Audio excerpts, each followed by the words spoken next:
इस साल सिलेबस घटा है। तो सर ये बताइए कि क्या सारा का सारा क्वेश्चन एनसीईआरटी से ही आएगा या आउट ऑफ एनसीईआरटी आएगा। नंबर 2 कि सर अभी मेरे पास 190 टू 195 डेज इन हैंड है, तो सर ये बताइए कि क्या 150 डेज में आप पूरा मेरा सिलेबस कंप्लीट करवा सकते हैं, आप मुझे डेली टास्क दे सकते हैं, डेली असाइनमेंट टेस्ट कर सकते हैं। इन सभी के बारे में आज हम डिस्कस करेंगे। अगर आपके मन में ये भी क्वेश्चन चल रहा है कि 150 डेज में 170, 160, 180 मार्क्स कैसे लाए, तो इस वीडियो में हम वो भी कवर करने वाले हैं। आपको मैं आज डेली शेड्यूल दूंगा। अगर आप चाहे तो इस वाले व्हाट्सएप ग्रुप को ज्वाइन कर सकते हैं। ये व्हाट्सएप ग्रुप जो है ये बहुत ज्यादा इंपॉर्टेंट है ऐसे बच्चों के लिए जो कि प्रिपेयर कर रहे हैं नीट 2024 के लिए, और वो बहुत सीरियस है प्रिपरेशन। ऐसे बच्चों के लिए जरूरी है। मैं हर दिन 4 बजे 4 AM को इस वाले ग्रुप पे टास्क डाल देता हूं, ठीक है। तो इसकी लिंक जो है वो आपको डिस्क्रिप्शन में मिल जाएगी, आप वहां से जाके जरूर से जरूर ज्वाइन कर लेना। लेकिन ज्वाइन करने से पहले अपनी प्राइवेसी देख लेना, अपनी फोटो, अबाउट और जितने भी डिटेल्स है वो सभी को हाइड कर लेना। Very important, privacy is very important for all of us.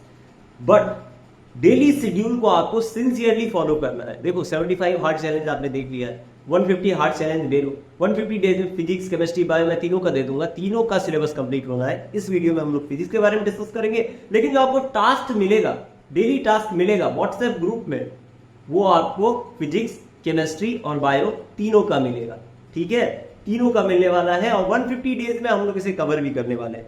मैं जब ये शेड्यूल बना रहा था तो मैंने ये भी कंसीडर किया कि होली डेज को आपको छुट्टी मिले। देखो हवाई चीजें नहीं होनी चाहिए। हवाई चीजें यानी क्या, कुछ भी शेड्यूल बना दिया, कोई भी टॉपिक डाल दिया, कहीं से उठा लिया, ऐसा कुछ भी नहीं है कि आपको संडे के दिन भी पढ़ना पड़े। दिवाली के दिन भी मैं कहूँ कि नहीं मोटिवेटेड रहो, पढ़ो। अरे एक दिन नहीं पढ़ोगे तो क्या होगा। संडे के दिन तुम मॉक दो, तुम टेस्ट दो। फिजिक्स के लिए most important thing is reverse engineering, यानी कि हम लोग जब प्रॉब्लम बनाते हैं और जब प्रॉब्लम में फंस जाए तो समझ लेना कि यू आर नाउ सक्सीड। आप अभी सक्सेस के रास्ते पे चल चुके हैं और आप कुछ हद तक सक्सेस भी पा रहे हैं। रीजन ये है कि प्रॉब्लम सॉल्व करने के बाद जब आप फंसेंगे तो आप कंसेप्ट पढ़ेंगे, जब आप कंसेप्ट पढ़ेंगे तो वो आपका रिवीजन होगा। ऐसे करके एक कंसेप्ट में अगर 3-4 बार फंस लिए तो 4 बार रिवीजन हो गया फ्री में तुम्हारा, और तुम्हारा माइंड भी मोटिवेटेड है उस काम को करने के लिए, रिवीजन करने के लिए। रिवीजन नहीं हो रहा है लेकिन रिवीजन हो रहा है। तो सबसे जरूरी क्या चीज है कि रिवर्स इंजीनियरिंग फोकस करना है और हमें प्रॉब्लम सॉल्व करने हैं। संडे को लीव लो यार, मस्त एकदम रहो, आराम से टेंशन फ्री रहो एक दिन। दूसरे दिन से टेंशन लेना शुरू करना है। हॉलीडेज को बंद करना है, यानी कि जैसे दिवाली के दिन है, छठ के दिन है, छठ के दिन दिवाली अगर कर रहे हैं तो दिवाली एंजॉय करेंगे। फालतू का दिमाग क्यों लगाना कि दिवाली भी कर रहे हैं और पढ़ भी रहे हैं। कुछ नहीं मिलने वाला है। 2-3 घंटे पढ़ के उस दिन कुछ नहीं कर लोगे, ठीक है। चलिए शुरुआत करते हैं डेली शेड्यूल से। तो डेली शेड्यूल जो है वो डे 1 कब से शुरू हो रहा है। डेली शेड्यूल शुरू हो रहा है आपका 18 अक्टूबर से, यानी परसों से, ठीक है। तो यूनिट्स एंड मेजरमेंट का पहला इंट्रोडक्शन उस दिन करेंगे हम, क्योंकि मैं ये भी कंसीडर कर रहा हूँ, मैं आपको इसीलिए ये बता रहा हूँ क्योंकि ये कुछ टॉपिक आपको लग रहा होगा कि कम दिए हुए टॉपिक्स, इसमें नहीं हो पाएगा। रीजन ये है कि कम टॉपिक्स इसीलिए दिए गए हैं ताकि उस दिन जो है वो केमिस्ट्री और बायोलॉजी का भी टॉपिक है आपको पढ़ना, तो इसीलिए कम टॉपिक करके इवनली डिस्ट्रीब्यूट किया गया है। मतलब ऐसा नहीं है कि किसी दिन बहुत ज्यादा है, किसी दिन बहुत कम है। इनिशियल डेज में आप देखेंगे कि संडे को आपको छुट्टी दी जाती है, और बाद के दिनों में जैसे जैसे हम एग्जाम के नजदीक आते चलेंगे हम लोग संडे को छुट्टी लेना बंद कर देंगे, हम लोग सैटरडे को छुट्टी लेंगे। रीजन ये है कि तभी जाके हमारा दिमाग जो है वो इस चीज को एक्सेप्ट कर पाएगा कि हमें संडे को एग्जाम देना है। जब आप एग्जाम, क्योंकि ये सारा प्रयास यही है कि आपको गवर्नमेंट मेडिकल कॉलेज तक पहुंचाया जाए, तो अभी के लिए हम संडे को छुट्टी लेंगे और बाद में हम लोग सैटरडे को छुट्टी लेंगे, ठीक है। डे 1 से लेके डे 2, डे 3, इसके अलावा आप देख लेंगे डे 4, डे 5, डे 6। इस दिन दशहरा है क्योंकि सप्तमी है, महाअष्टमी है, महानवमी है, तो इन तीनों दिन हम लोग छुट्टी कंसीडर कर रहे हैं। आपको पढ़ना है तो पढ़ लीजिए, पढ़ेंगे तो अच्छी बात है, नहीं पढ़ेंगे तो कोई फर्क बहुत ज्यादा नहीं पड़ता है। डे 7 से लेके डे 12 तक संडे है। इस दिन आपको दिया गया है क्योंकि पहले का आपको ओवरलोड जो है, इस दिन के ओवरलोड जो आप देख ले, दशहरा का ओवरलोड है जो है उसे भी कवर करना है कुछ हद तक। अगले वीक भी आपको कोई छुट्टी नहीं मिल रही है क्योंकि वही बात है, दशहरा का भी ओवरलोड है बाबू, तुम समझो तुम्हारा भी एग्जाम है। फिर हम लोग संडे को, जैसे अगले संडे का दिवाली है तो ठीक है हम लोग कंसीडर करेंगे हॉलीडे। फिर भैया दूज है तो भैया दूज को भी हम लोग भैया दूज को भी कंसीडर करेंगे छुट्टी, ठीक है। तो नवंबर 13, 14, 15, 16, 17, 18, 19 को छुट्टी है संडे, तो उस दिन भैया दूज है 19 को, तो हम लोग कंसीडर करेंगे उसको छुट्टी। डे 34 छठ पूजा छुट्टी है, ठीक है। इस तरह से आप देखेंगे कि हर संडे को फिर छुट्टी आना शुरू हो गया। आप देखिए हर संडे को छुट्टी है, ठीक है। आपको इस तरह से पढ़ना है, अभी से ध्यान में रख लो इस चीज को कि डे 1 से लेके डे टोटल डे है 156 यानी मार्च 23। यानी आपका आप इस तरह से अभी से सोच के पढ़ना कि मार्च 23 को, मार्च 22 को, यानी मार्च 22 को आपका सिलेबस खत्म हो रहा है, मार्च 23 को आपका एग्जामिनेशन है। आप इस माइंडसेट से पढ़ना शुरू कर देना। व्हाट्सएप ग्रुप ज्वाइन जरूर कर लेना। अगर अभी तक देखे हो इस वीडियो को तो व्हाट्सएप ग्रुप जरूर ज्वाइन कर लेना। ये तुम्हारे लिए बहुत ज्यादा फायदेमंद होगा। कोई पैसे की बात नहीं है, बस प्राइवेसी मेंटेन कर लेना अपना। देखो बहुत सारी ऐसी प्रॉब्लम हो सकता है कोई तुमको टेक्स्ट कर रहे, वो तो नंबर कहीं से किसी पे कहीं ना कहीं फॉर्म भरे हो तो वहां से मिल जाएगा। किसी न किसी को फॉर्म फिल करोगे तो वहां से वो लोग स्पैमिंग करना शुरू कर देते हैं। लेकिन व्हाट्सएप प्राइवेसी जो है वो आपका देख लेना। अबाउट फोटो वो सबसे छुपा लेना, अननोन कंटेक्ट से छुपा लेना। और तीसरी चीज कि अगर कोई भी स्पैम मैसेज करे तो उसको ब्लॉक कर देना। 3 काम कर लेना, कोई बहुत ज्यादा दिमाग लगाने की जरूरत नहीं।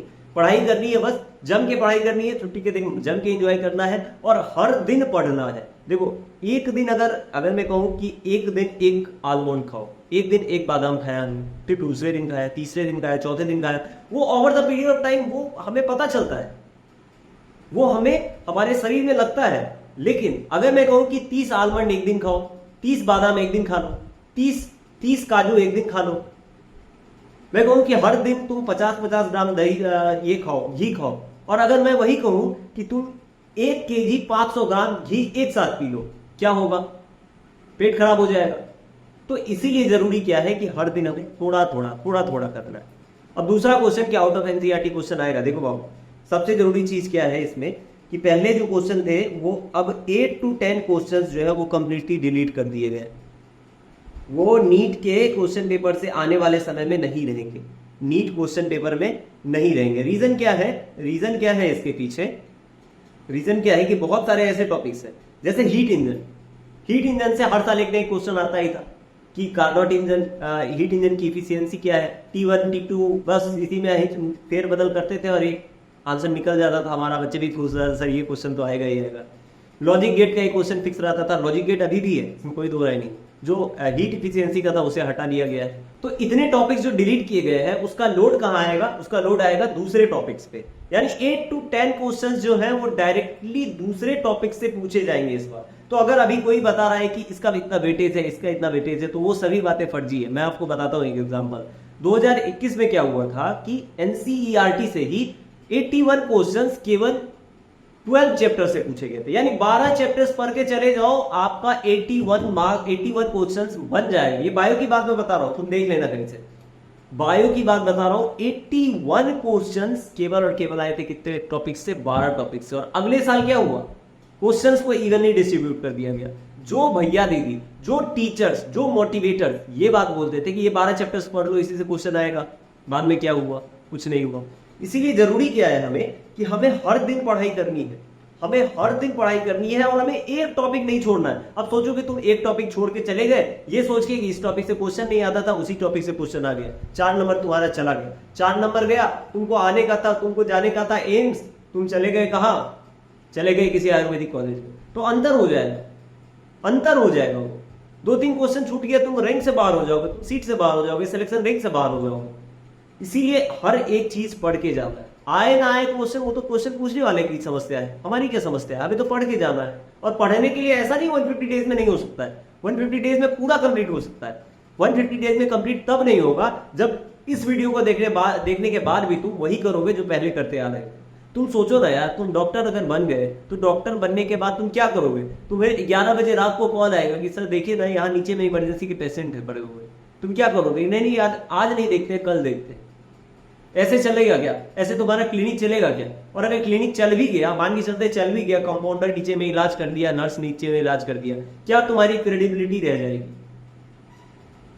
ये सारी चीजें समझना शुरू करो, इन चीजों को रियलाइज करना शुरू करो, रिस्पॉन्सिबिलिटी को समझना शुरू करो। तुम्हारे माँ बाप तुम पे खर्च कर रहे हैं, तुम पे समय खर्च कर रहे हैं अपना, तुम भी तो समय खर्च कर रहे हो ना। अच्छे जगह पे करो, try to be more authentic. हम सबको यही बात कहते हैं कि उन्हें समझना चाहिए इस चीज को कि अभी जो समय है उसके पास, ये 6 महीने बीत जाएंगे तो बाद में पछता के कोई फायदा नहीं है, बाद में रो के कोई फायदा नहीं है। कि रिलेशनशिप सर अभी चल रहा है और बाद में नहीं चल रहा, बाद रिलेशनशिप अभी अच्छा चल रहा है तो रात भर मैं बात कर रहा हूँ। कोई बात नहीं बाबू, हर किसी का जो भाग्य होता है ना वो हीरा ठाकुर जैसे नहीं होता। तो समझ गए ना बात। आज जिसके साथ तुम बात कर रहे हो, सब कुछ कर रहे हो, 10 कोई जरूरी नहीं है कि 2 साल बाद वो वही रहे। वो सब कुछ वैसा रिलेशन 10 दिन पहले क्या था तुम्हारा रिलेशन का स्टेटस और आज क्या है, पॉजिटिव भी हो सकता है, निगेटिव भी हो सकता है। कहने का आशय ये है कि जब पॉजिटिव और निगेटिव दोनों हो सकता है तो तुम सोचो ना, जब वेरिएशन है तो वेरिएशन कहीं जा सकता है ना। जब उसके पास अपॉर्चुनिटी रहेगा अच्छे करने का कुछ, तुम्हारा अगर बॉयफ्रेंड है, तुम्हारे गर्लफ्रेंड है, अगर दोनों सही जगह पे चले गए तो क्या जरूरी है कि वो तुम्हारे साथ ही रहे। तो जरूरी इस चीज के लिए ये तुम्हारे लिए ये है, जरूरी तुम्हारे लिए ये है कि तुम पढ़ाई करना शुरू करो, तुम अपनी जो कैपेबिलिटीज है उसको बढ़ाओ। इन सब चीजों में कुछ नहीं रखा है, सब कुछ डिस्ट्रैक्शंस जो है that is the part of life, but getting over it is the art of life. So तुम्हें ये डिसाइड करना है तुम्हें डॉक्टर बनना है या तुम्हें छपड़ी बनना है या तुम्हें इंस्टाग्राम पे वीडियो बनाने हैं या तुम्हें क्या करना है। तुम्हें एक अच्छा पति बनना है, तुम्हें एक अच्छा पत्नी बनना है, जो भी बनना है वो तुम निर्णय करो। अगर डॉक्टर बनने के अलावा कोई और गोल है तो उसके लिए बहुत सारे चैनल्स हैं, आप वहां जाइए, यहाँ पे मत आइए। यहाँ केवल उनके लिए है जो कि नीट 2024 में या नीट 2025 में जो कुछ अच्छा करना चाहते हैं, जो गवर्नमेंट मेडिकल कॉलेज में जाना चाहते हैं, जिसके अंदर वो जज्बा आज भी है available, yes I can do anything and everything.